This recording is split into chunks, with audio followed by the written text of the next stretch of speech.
Yeah, my association with the area is we bought a house here. My parents bought a house here 30 years ago. My father's Welsh. My grandmother, Nine, was a Welsh speaker, and we spent all our childhood coming here to Wales, not to this area, I hasten to add, to North Wales, which I kept quiet out there, playing to the South West Wales crowd. But always been coming to Wales, and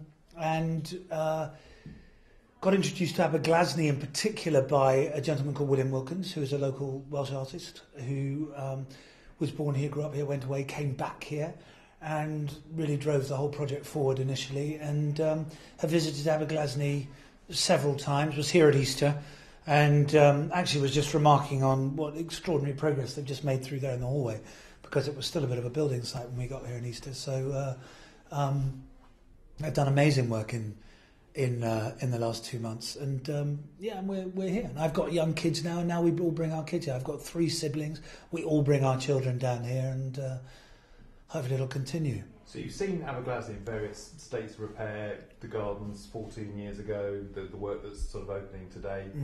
Sort of, how do you see what they've done here and what they've achieved? Well, I think I'm not speaking out of turn when I say that the garden initially was thought to be the area of real historical worth. That Elizabethan promenade garden out there is, I think, the best preserved garden of its kind in the whole of the British Isles. They needed to do a lot of work with the garden. They've got this extraordinary gardener called Joseph, who head gardener, who I think I'm right in saying did some training down at Kew. They've got a miniature Kew in the middle here, a sort of tropical garden, which they've fantastically woven into the old medieval ruins of the house. Put an atrium, glass over the top, turn it into an atrium. It's really stunning if you go in there.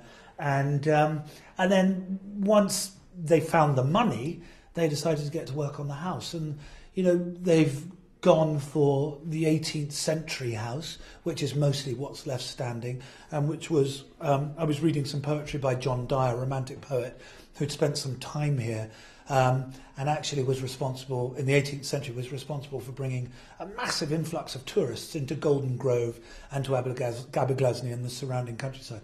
So they restored it really to a period of its former glory. Spent most of your time in LA and London. What's it like coming back and here and sort of putting your feet up and still being famous but not quite in the rat race?